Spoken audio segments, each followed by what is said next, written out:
From the Epstein files to a storm in Washington, a new report has reignited controversy over President Donald Trump's past ties to convicted sex offender Jeffrey Epstein, and Democrats want answers. On July 23rd, the Wall Street Journal dropped a political bombshell. According to the WSJ report, U.S. Attorney General Pam Bondi allegedly told Donald Trump that his name appears multiple times in confidential Justice Department files related to the Epstein investigation.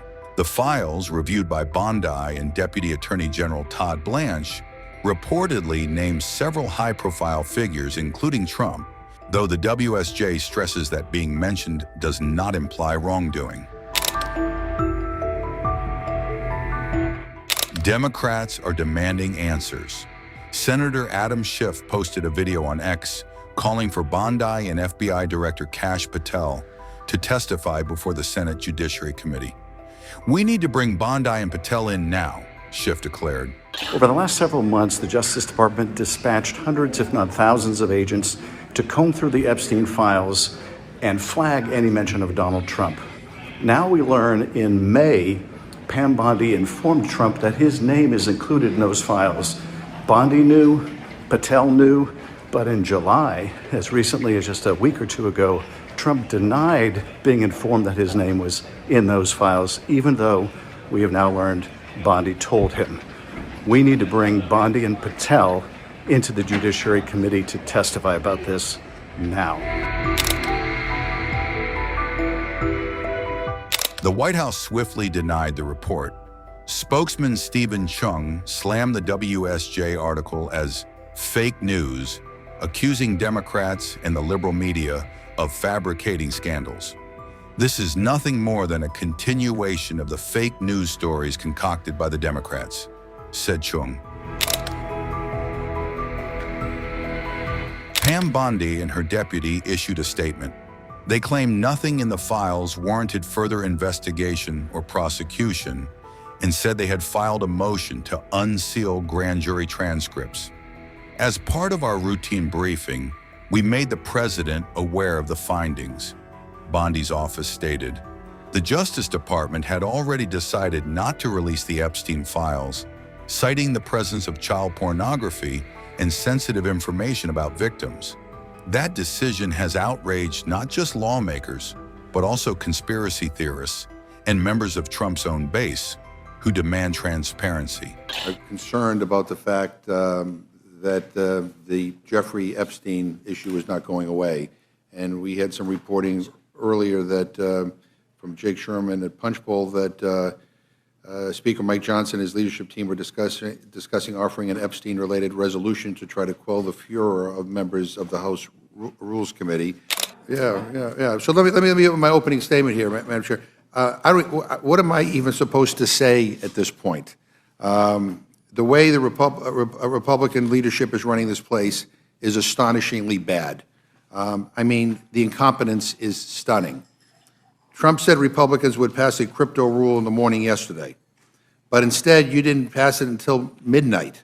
Republicans held the vote open for 9 hours and 45 minutes, the longest vote in history, nearly 10 hours for what was supposed to be a 5-minute vote.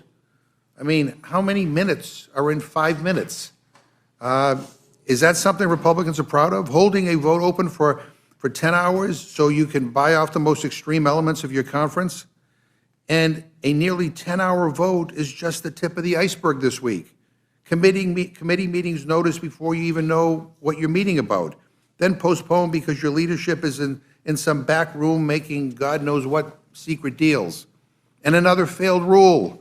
How many times have we held Rules Committee hearings only to watch it all crash and burn on the House floor? Six failed rules under Speaker Mike Johnson alone, and 9 since Republicans took the majority. You know how many rules failed when I was chair of this committee? 0. You know how many rules failed under Speaker Nancy Pelosi? Also 0. I mean, this is aggravating to me because you are wasting our time. You guys are getting your whip counts from live floor votes. That's embarrassing. And it's disrespectful to us, to the process, and most of all to the people we represent. There are real crises demanding our attention, and you're wasting time playing petty games and arguing amongst yourselves. Honestly, if you were in the minority and watching this unfold, what would you say? How would you defend this unserious process?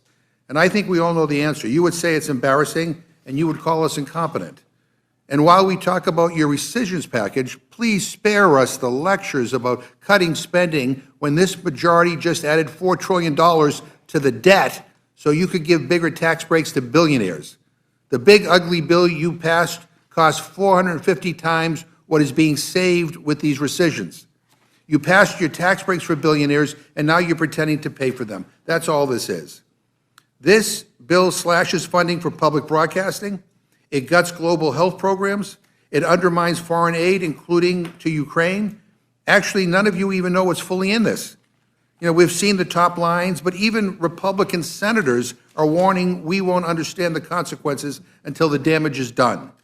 Make no mistake, Madam Chair, democracy is messy, but this is not the give and take of messy democracy. This is a dumpster fire. This is a tug of war between Republican incompetence and Republican extremism. And sadly, no matter which side wins, the American people lose. And finally, earlier this week, Madam Chair, I gave everyone on this committee a chance to go on record about releasing files related to Jeffrey Epstein. It was an up or down, yay or nay vote on a very simple amendment that says the Department of Justice must preserve and release all the files. That's it. And shockingly, all but one of you voted against releasing those files. The Speaker put out a statement, and I gotta love this. He put out a statement calling it an obscure stunt. I didn't realize offering amendments was obscure. I'm pretty sure we do that all the time. And when it comes to a stunt, nothing in my amendment would have prevented your crypto bills from moving forward. My amendment simply said that in addition to the crypto bills, we're also going to have a vote on releasing the Epstein files. And if it was such a stunt, why did Mr. Norman, one of the most conservative members of this committee, vote with us? I commend him for doing what was right, especially as President Trump has suddenly decided that this whole thing is a hoax, that the files don't exist, and that the people who believe this stuff are, quote, weaklings. But I frankly don't get why the rest of you voted no. Why would anyone vote against releasing files that we've been told, by the way, by the President, by your Attorney General, by your Director of the FBI, by his Deputy Director? We have been told by them that these files show the identities of those who knew that Jeffrey Epstein was sexually abusing children. So I hope all of you had a chance to consult your constituents and your conscience, and I hope that you will vote with us when I again offer a simple amendment to release the files. Because either one of two things is true. Either one of two things is true. Either there's nothing here, and Trump made all this up and conned you guys into believing it. In that case, you know, why would you vote against releasing files that don't exist? Or there are files and you guys want to keep them hidden because you're afraid what's in them. Which is it? Which is it? And with that, Madam Chair, I yield back. Thank you, Mr. McGovern. Madam Chair, Mr. Scott, I would just like to say I look forward to an honest, not a political debate on the issue of the Epstein files. But when you look at the definition of all the files would include a list of the victims of the Epstein crimes. Yeah. And so I look forward to the debate. Now you had your time. Oh. You put legislation in it. You can't censor me, Mr. Scott. You put legislation in at 3:56 when the Rules Committee meets at 4, and we were already in this room when you signed it and put it in. It was a political stunt. That's all it was, and we're going to give you a solution to it. And if you read the amendment, Mr. Scott, you would realize that there are exceptions to protect the victims of these crimes. And by the way, our language has been out. No, there are not. There are not. In the Massey counter bill, there are. That is not what you offered. That is not what you offered. You said all the files, and we have a responsibility to protect the victims. Mr. Scott, and we know where you are. Yeah, we know where you are, Mr. You're the party of child victims. That's why you opened the border. That's why you opened the border. How many children got raped coming across that border because of what the Democratic Party did? Who voted to cover up the facts? Okay. We have a hearing here, and we're going to follow our regular order. Thank you very much.